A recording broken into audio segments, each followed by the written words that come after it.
Breaking news చూస్తున్నాం. నల్గొండ పట్టణంలో భారీ అగ్ని ప్రమాదం చోటు చేసుకుంది. పట్టణంలోని హైదరాబాద్ రోడ్లో ఉన్న ఓ బేకరీ షాప్లో అకస్మాత్తుగా మంటలు చెలరేగాయి. మంటలు వేగంగా వ్యాపించడంతో షాప్ మొత్తం అగ్నికి ఆహుతవుతున్నట్లు తెలుస్తోంది. భారీగా పొగలు కమ్ముకున్నాయి. మంటలు ఎగసిపడుతున్న దృశ్యాలు స్థానికులను భయాందోళనకు గురి చేస్తున్నాయి.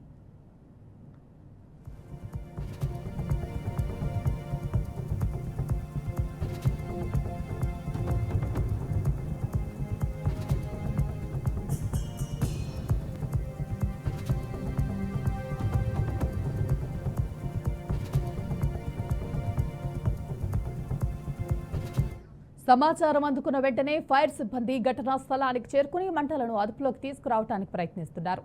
ఈ ఘటనలో ఎలాంటి ప్రాణ నష్టం జరిగిందా లేదా అనే విషయంపై స్పష్టత లేదు. అధికారులు పరిస్థితిని పర్యవేక్షిస్తున్నట్లు తెలుస్తోంది.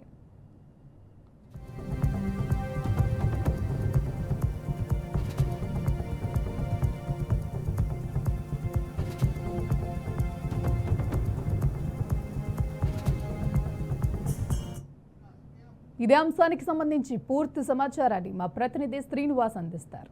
చెప్పండి శ్రీనివాస్. Good evening. అగ్ని ప్రమాదం చోటు చేసుకుంది. దీనికి సంబంధించి ఇప్పటికే ఒకటిన సంఘటన స్థలానికి ఫైర్ సిబ్బంది చేరుతున్నారు. దీనికి అక్కడ మంటలు ఆర్పడంతో అక్కడ ప్రమాదానికి గురైనటువంటి వారిని చికిత్స నిమిత్తం అయితే తీసుకెళ్లినటువంటి పరిస్థితి. పూర్తిగా ప్రమాదానికి గల కారణాలు కూడా పోలీసు చూస్తున్నటువంటి పరిస్థితి.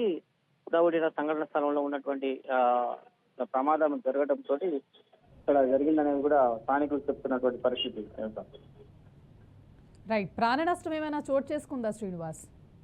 అంటే తీవ్రంగా పెద్ద ఎత్తున మంటలు చెలరేగడంతో అక్కడ ఉన్న స్థానికులు కానీ సంబంధించిన వాళ్ళు రావడంతో పెద్ద ఎత్తున అంటే కొంతమందికి గాయాలైనట్లు కూడా తెలుస్తుంది. దానికి సంబంధించి చికిత్స నిమిత్తం అయితే స్థానిక ఏరియా హాస్పిటల్కి అయితే తరలించడం జరిగింది. ఏ సమయంలో చోటు చేసుకుంది ఈ ప్రమాదం? అంటే పూర్తిగా అక్కడ సిలిండర్ లాంటిది ఏదో ఉండొచ్చు అనేది దాంతో పాటు అక్కడ ఉన్నటువంటి కొంత షార్ట్ సర్క్యూట్ తోటి జరిగిందా అనేది కూడా కొంత ఇదైతుంది. దీనికి పూర్తిగా సమాచారం అయితే పోలీసులు ఇంకా నిర్ధారించాల్సి ఉంది. Thank you Srinivas. Thanks for the update.